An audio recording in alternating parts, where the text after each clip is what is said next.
नमस्कार दोस्तों, स्वागत है आप सबका अरवली पाठशाला पर। मैं पंकज मालवीय आप सबका हार्दिक स्वागत अभिनंदन करता हूं। चैप्टर चल रहा था अपना कार्बन एंड इट्स कंपाउंड, और इसमें हमने पढ़ लिया था कि सहसंयोजक बंध या कोवैलेंट बॉन्ड क्या होते हैं। फिर हमने सहसंयोजक बंध के द्वारा बनने वाले बहुत से यौगिकों जैसे कि H2 है, अमोनिया है, इन ऑक्सीजन है, नाइट्रोजन है, इन विभिन्न यौगिकों के सहसंयोजक बिंदु इलेक्ट्रॉन बिंदु संरचना को हमने देखा था। उसके बाद हमने पढ़ा कि कार्बन के अपर रूपों के बारे में, जिसमें हमने मुख्यतः 3 अपर रूपों के बारे में, हीरे के बारे में, ग्रेफाइट के बारे में और फुलरिन के बारे में अच्छे से पढ़ लिया था। आज हमको पढ़ना है versatile method nature of carbon, versatile nature of carbon, carbon की सर्वतोमुखी प्रकृति के बारे में हमको पढ़ना है। उसके साथ साथ ही हम जो जैव कार्बनिक सिद्धांत है उसके बारे में भी हमको पढ़ना है। तो अपन शुरू करते हैं।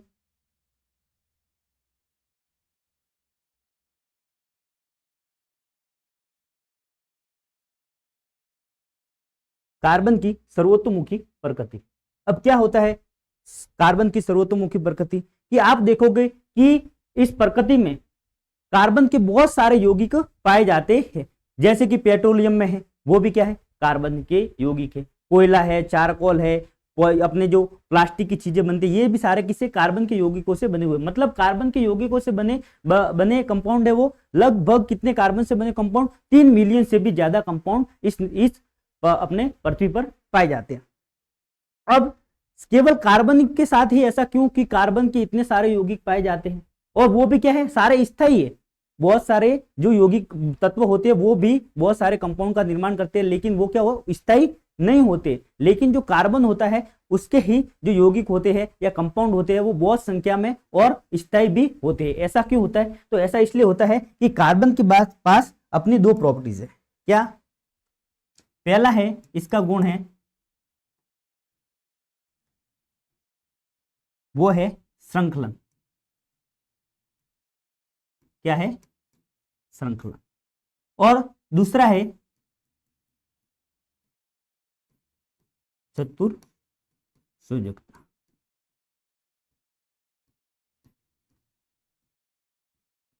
एक है संकलन और एक है चतुर्संयोजकता। इसको बोलते हैं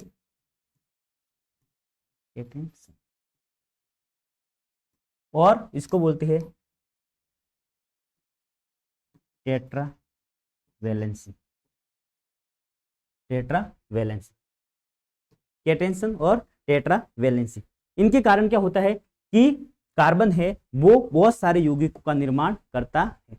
अब श्रृंखलन क्या होता है और चतुर्संयोजकता क्या होती है? तो श्रृंखलन के नाम में देखो आप, नाम क्या है इसका? श्रृंखलन। श्रृंखलन का मतलब है लंबी श्रृंखला बनाना। क्या बनाना? लंबी श्रृंखला बनाना। जो कार्बन है इसके अंदर क्या गुण पाया जाता है कि जो कार्बन है इसके अंदर कार्बन स्वयं के साथ एक लंबी और साथ में कैसी स्थायी संरचना, स्थायी श्रृंखला का निर्माण कर सकता है।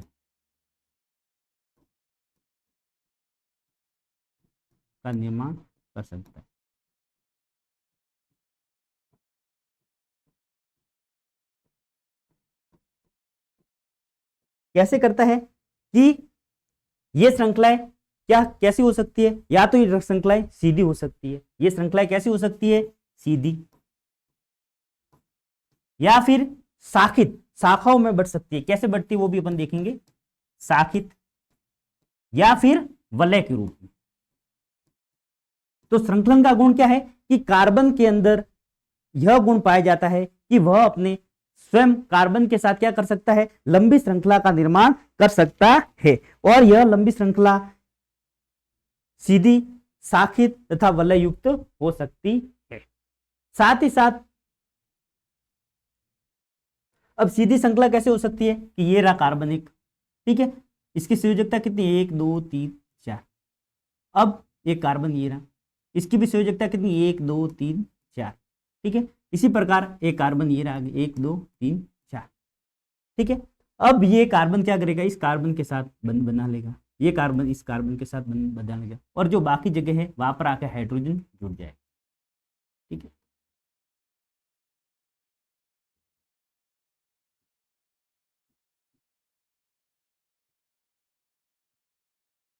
इसी प्रकार ये लंबी श्रृंखला हो सकती है, जैसे कि मैथ एथ प्रोप्यूट पेंटेक्स, ये जितनी जितनी कार्बन संख्या है ये लंबी हो सकती है। उसके बाद यह शाखाओं में भी हो सकती है, जैसे एक तो ये सीधी श्रृंखला बन गई, अब इसके आगे और जैसे कार्बन है वो और जैसे आगे जुड़ सकता है, इसके साथ यहां पर बंध बना लिया,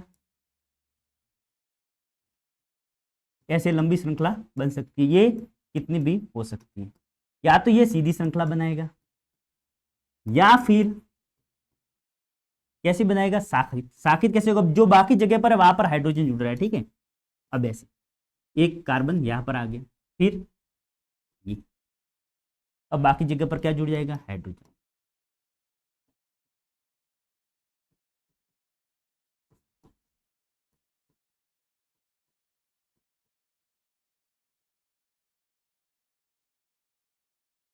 क्योंकि कार्बन की वैलेंसी कितनी होती है, 4 होती है, जो रिक्त बचे वहां पर आके क्या जुड़ जाएगा, हाइड्रोजन जुड़ जाएगा। ठीक है, तो इस प्रकार से ये शाखाओं में भी हो सकता है। उसके बाद वलय के रूप में, कैसे वलय के रूप में, इस प्रकार से। अब ये जो आप देख रहे हो यहां पर, ये जो डॉट डॉट है, इन सारे डॉट की जगह पर क्या है, कार्बन उपस्थित है।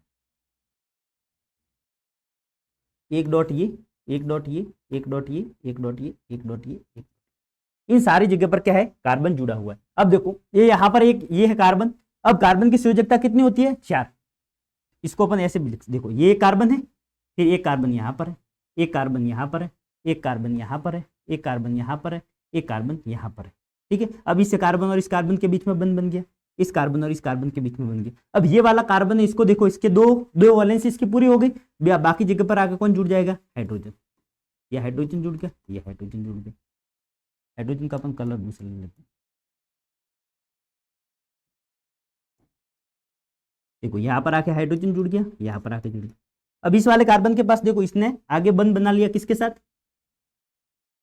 इस कार्बन के साथ बंध बना लिया, ये वाला इसके साथ, ये वाला इसके साथ, इस प्रकार से ये गोल संरचना में जुड़ा हुआ है।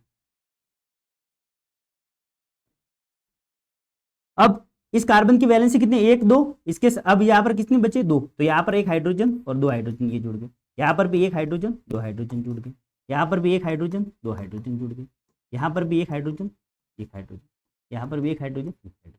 तो इसको अपन टोटल मिला के हाइड्रोजन को ऐसे मान लेते हैं और इसको इस प्रकार से गोल श्रृंखला बना सकता है। तो श्रृंखलन में सामान्यतः आपको क्या याद रखना है कि श्रृंखलन कार्बन का वह गुण है जिसमें कार्बन स्वयं के साथ लंबी श्रृंखला का निर्माण कर सकता है, लंबी श्रृंखला का निर्माण कर सकता है। यह श्रृंखला सीधी हो सकती है, वलित हो शाखित हो सकती है, या वलय के रूप में भी हो सकती है। अब इसमें द्विबंध त्रिबंध वगैरह भी हो सकते हैं। ठीक है, अब आप बोलोगे कि सर ये सिर्फ कार्बन है, यही लंबी श्रृंखला क्यों बना सकता है, बाकी जो यौगिक है वो, बाकी जो तत्व है वो लंबी श्रृंखला क्यों नहीं बना सकते हैं। तो इसका कारण क्या है कि जो कार्बन है इसका अपना विशिष्ट आकार, श्रृंखलन का गुण है, यह कार्बन में क्यों पाया जाता है कि कार्बन का एक तो छोटा आकार, कार्बन का छोटा आकार, और बहुत से यौगिक है जैसे सिलिकॉन है, सल्फर है, ये भी लंबी सल्फर के साथ चेन बना सकते हैं, लेकिन जैसे सल्फर 8, ठीक है, ये 8 सल्फर की लंबी चेन बना सकता है, लेकिन इससे आगे है वो स्थायी नहीं रह पाते हैं। और जो लंबी श्रृंखला बनाते हैं वो भी क्या होते हैं, जो इतने ज्यादा अभिक्रियाशील होते हैं कि वो स्थायी रूप से स्थायी नहीं रह पाते। लेकिन जो कार्बन के यौगिक लंबी श्रृंखला बनाते हैं वो स्थायी रहते हैं। क्यों? क्योंकि कार्बन का आकार कैसा है, छोटा है, और जिसके कारण क्या होगा, जिसके कारण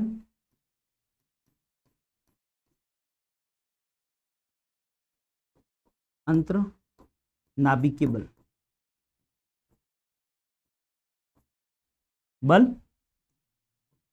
ज्यादा लगेगा।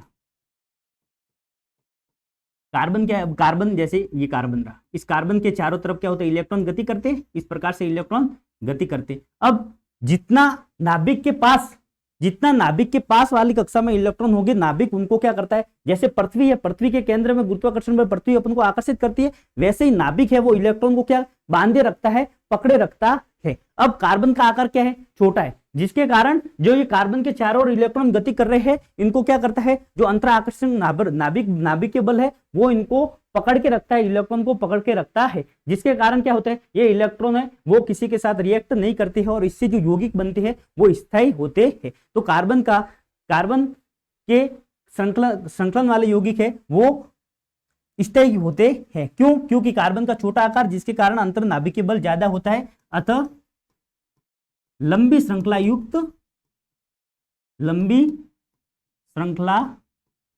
युक्त कार्बन यौगिक स्थायी रहते हैं।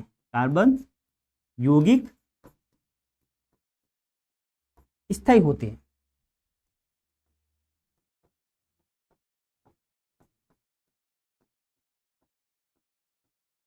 जैसे कि सिलिकॉन और हाइड्रोजन के साथ लंबी श्रृंखला 7 तक बन जाती है, सल्फर भी 8 सल्फर के चैन बना सकता है, जैसे S8 होता है, ठीक है, ऐसे सिलिकॉन भी बना सकता है, 7 चैन तक बना सकता है, लेकिन ये इतने स्थायी नहीं रहते हैं, ठीक है। तो यहां पर प्रश्न क्या बनेगा, श्रृंखलन से सबसे पहला तो ऐसा पूछ सकता है कि कार्बन का श्रृंखलन का गुण क्या है, तो आपको सीधा सा बताना है कि कार्बन है वो कार्बन के साथ एक लंबी श्रृंखला बनाने का गुण रखता है, और यह श्रृंखलाएं सीधी हो सकती है, वलित हो सकती है या शाखित हो सकती है। फिर के ये श्रृंखलन का गुण क्यों होता है, बाकी अन्य तत्व लंबी चेन क्यों नहीं बना सकते, तो इसका कारण क्या है कि कार्बन का छोटा आकार होना, जिससे नाभिकीय बल है वो ज्यादा लगेगा, और कार्बन के जो लंबी चेन युक्त यौगिक होंगे वो क्या होंगे, स्थायी होंगे। ये हो गया अपना श्रृंखलन के अंदर पढ़ने का मैटर। अब है चतुर्संयोजकता, टेट्रावैलेंसी। चतुर्संयोजकता अपन स्टार्टिंग से ही पढ़ते आ रहे हैं। क्या है चतुर्संयोजकता की, चतुर्संयोजकता में कि कार्बन के पास कितने 1 2 3 4, कार्बन के संयोजकता कोष में कितने इलेक्ट्रॉन होते हैं 4, ठीक है, कार्बन के संयोजकता कोष में कितने इलेक्ट्रॉन होते हैं 4 इलेक्ट्रॉन होते हैं। अब कार्बन क्या करता है, इन 4 इलेक्ट्रॉन का या तो अपने स्वयं के साथ, या तो कार्बन के साथ बंध बना लेता है, या अन्य यौगिक जैसे हैलोजन कौन से, फ्लोरीन है, क्लोरीन है, ब्रोमीन है, ठीक है, फिर कल बाहर आई आत्मा, ऐसे अपन याद करते हैं, आवर्त सारणी पढ़ते तब एक वीडियो अपन बना देंगे जिसमें आवर्त सारणी अपन अच्छे से याद कर सकते हैं, ठीक है। फिर है हैलोजन,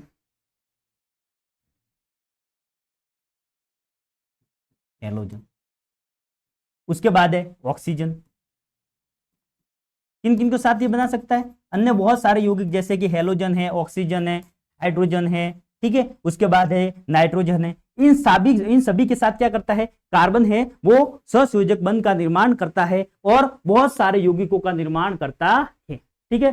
चतुर्संयोजकता के कारण कार्बन की 4 वैलेंसी है, इसके कारण ये बहुत सारे तत्व जैसे कि हैलोजन है, अब जैसे यहाँ पर आकर ये 4 जगह है, ठीक है, यहाँ पर अगर आकर हाइड्रोजन जुड़ गया, या हाइड्रोजन जुड़ गया, या हाइड्रोजन जुड़ गया, या हाइड्रोजन जुड़ गया, क्या बन गया, CH4 मेथेन बन गया। क्या बन गया, मेथेन। अब कार्बन के पास 4 संयोजकता है, ठीक है, अब यहाँ पर आकर क्या बन गया, क्या जुड़ गया, क्लोरीन जुड़ गया, ठीक है, क्लोरीन जुड़ गया, ये क्लोरीन जुड़ गया, तो क्या बन गया, CCl4, कार्बन टेट्राक्लोराइड, ठीक है। इस प्रकार से बहुत सारे यौगिकों का निर्माण हो सकता है, किसके कारण, कार्बन की चतुर्संयोजकता के कारण। तो चतुर्संयोजकता सामान्य क्या है, अपन को बोलना है कि जो कार्बन है उसके संयोजकता कोष में 4 इलेक्ट्रॉन होते हैं, जिसके कारण यह इस संयोजकता कोष में 4 इलेक्ट्रॉन होते हैं, जिसके कारण यह बहुत से अन्य सहसंयोजक यौगिकों जैसे कि हैलोजन है, हाइड्रोजन है, ऑक्सीजन है, नाइट्रोजन है, इन सभी के साथ सहसंयोजक बंध का निर्माण करता है और बहुत सारे यौगिकों का निर्माण कर सकता है। यही क्या है, चतुर्संयोजकता। क्या है, टेट्रावैलेंसिया चतुर्संयोजकता है कि कार्बन है वो अपने 4 संयोजकता के कारण बहुत सारे यौगिकों का निर्माण कर सकता है। वह हाइड्रोजन है, क्लोरीन है, हैलोजन है, इन ऑक्सीजन है, इन सब के साथ क्या कर बनाएगा, सहसंयोजक बंध बताता है। यही अपने क्या है, चतुर्संयोजकता। पीपीटी से पढ़ लेते हैं अपन एक बार फिर। ये देखो क्या है श्रृंखलन, कि कार्बन कार्बन परमाणुओं के बीच अब ये जो बंध बनते हैं ये double bond, single bond, double bond, triple bond भी हो सकते हैं, ठीक है। कार्बन कार्बन परमाणुओं के बीच सहसंयोजक आबंध बनाकर लंबी श्रृंखला, शाखित श्रृंखला और वलय संरचना वाले यौगिकों का निर्माण करता है। कार्बन के परमाणु एक दूसरे से क्या बना सकते हैं, एकल बंध, द्विबंध, त्रिबंध कैसे बना सकते हैं, मैंने अगली वाले क्लास में बताया था कि कार्बन कार्बन जब एक इलेक्ट्रॉन का साझा करते हैं एकल बंध बनता है, कार्बन कार्बन के बीच 2 इलेक्ट्रॉन का साझा होता है द्विबंध बनता है, कार्बन कार्बन के बीच 3 इलेक्ट्रॉन का साझा होता है त्रिबंध का निर्माण होता है, या अन्य यौगिकों के साथ भी जब 3 इलेक्ट्रॉन का साझा होता है तो त्रिबंध बनता है। तो ये एकल बंध, द्विबंध, त्रिबंध द्वारा जुड़े हो सकते हैं। तो श्रृंखलन के गुण में सीधा सा है, कार्बन के यौगिक लंबी श्रृंखला बनाने का गुण रखते हैं। ये लंबी श्रृंखला शाखित हो सकती है, वलित हो सकती है, एकल बंध, द्विबंध, त्रिबंध द्वारा जुड़ी रहती है। यही क्या है श्रृंखलन का गुण।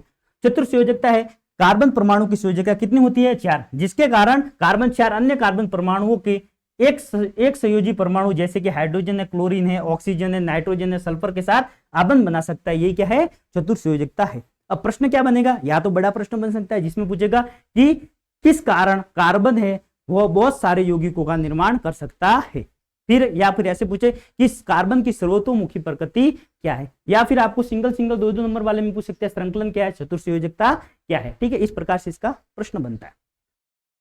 अब बढ़ते हैं अपन आगे, ठीक है। आशा करता हूं आपको जो कार्बन की सर्वतोमुखी प्रकृति है वो अच्छे से समझ आ गई होगी। क्या है, पहला है श्रृंखलन और दूसरा है क्या अपना चतुर्संयोजकता। अब है कार्बनिक यौगिक का जीव शक्ति सिद्धांत। कार्बनिक यौगिक का जीव शक्ति सिद्धांत। जीव शक्ति सिद्धांत क्या है कि 1828, कौन से 1828 से पहले 1828 से पहले यह माना जाता था कि जो कार्बन और इसके यौगिक है, कार्बन के जितने भी यौगिक है वो किसी न किसी तरीके से केवल सजीवों से ही प्राप्त किए जा सकते हैं। मतलब जो लिविंग ऑब्जेक्ट है, सजीव है, उन्हीं से अपन कार्बनिक यौगिकों को प्राप्त कर सकते हैं। उनको प्रयोगशाला में, लैब में अपन नहीं बना सकते, पहले ऐसा माना जाता था, ठीक है। जिसको क्या बोलते हैं, कार्बन का जैव उत्पत्ति सिद्धांत। कार्बनिक यौगिकों का जीव उत्पत्ति सिद्धांत। नाम में क्या है, कार्बन की यौगिकों का जीवों की द्वारा उत्पत्ति होना, यही क्या है कार्बन का जैव उत्पत्ति सिद्धांत। जैसे कि तर्क क्या थे कि जैसे पेट्रोलियम पदार्थ वगैरह है, ये क्या है, जीव जंतुओं के लाखों सालों समुद्र के नीचे दबे रहने से क्या बन गए, वो पेट्रोलियम पदार्थों में कन्वर्ट हो गए। फिर कोयला है, ये पेड़ पौधे वनस्पतियों के नीचे दबने के कारण हो गया। तो ये सारे जो कार्बन के यौगिक किसी न किसी तरीके से किससे प्राप्त होते हैं अपन को, कि जीवों के द्वारा ही प्राप्त होते हैं। ये क्या है, ये कैसे कब माना जाता था, 1828 से पहले। फिर 1828 के बाद में 1828 में एक आदमी आया जिसका नाम क्या था, फ्रेडरिक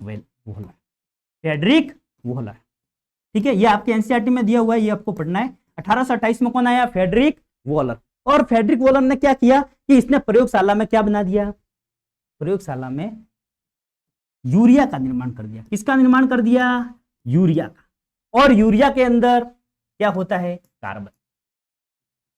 तो यूरिया क्या हो गया, कार्बनिक यौगिक।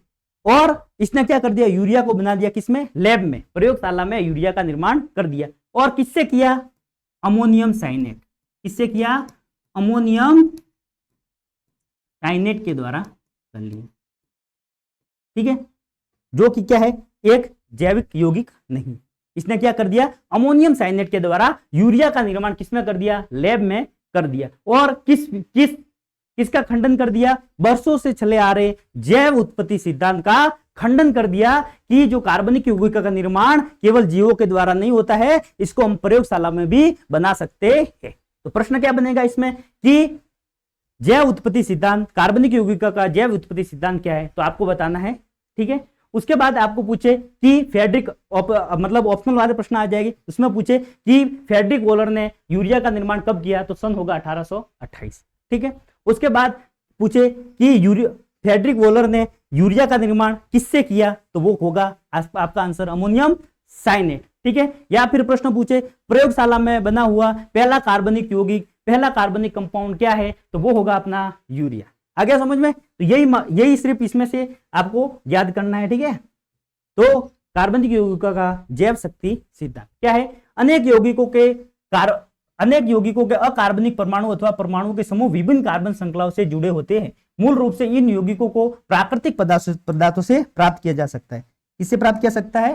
प्राकृतिक पदार्थों से प्राप्त किया गया था तथा यह समझा गया कि कार्बनिक यौगिक अथवा कार्बनिक यौगिक केवल सजीवों में ही निर्मित हो सकते हैं, अर्थात यह माना गया कि उनका संश्लेषण के लिए जीव शक्ति आवश्यक है। लेकिन 1828 में फ्रेडरिक वोहलर ने अमोनियम साइनेट से यूरिया बनाकर इसे असत्य प्रमाणित कर दिया। लेकिन आज भी अपन कार्बोनेट तथा बाइकार्बोनेट लवणों के अतिरिक्त जितने भी कार्बनिक यौगिक है इनको अपन किसके अंदर अध्ययन करते हैं? कार्बनिक रसायन के अंदर पढ़ते हैं। कार्बनिक रसायन अब जब आप 11th में जाओगे तो आपके जो केमिस्ट्री वाला चैप्टर 2 भागों में विभाजित, तीन, ठीक है, ऑर्गेनिक केमिस्ट्री और इनऑर्गेनिक केमिस्ट्री, एक फिजिकल केमिस्ट्री और होती है, 3 केमिस्ट्री में आपको बांट के पढ़ेंगे। तो ऑर्गेनिक तथा इनऑर्गेनिक केमिस्ट्री में अपन कार्बनिक जो ऑर्गेनिक केमिस्ट्री है उसके अंदर अपन किसको पढ़ते हैं? कार्बन और इससे बने हुए यौगिकों को पढ़ते हैं। तो जैव उत्पत्ति सिद्धांत क्या होगा आपको अच्छे से समझ में आ गया होगा। प्रश्न आपको सिर्फ क्या क्या याद रखना है? प्रयोगशाला में बना हुआ पहला पदार्थ कौन सा है? यूरिया। किससे बनाया हुआ था? अमोनियम साइनेट से। कब बना? 1828 में। किसने बनाया? फ्रेडरिक वोहलर ने। ठीक है, आशा करता हूँ आपको आज का वीडियो बहुत ही अच्छा लगा होगा। मिलते हैं नेक्स्ट क्लास में। वीडियो को लाइक कीजिए, शेयर कीजिए और अरावली पाठशाला को सब्सक्राइब करना ना भूलें। धन्यवाद।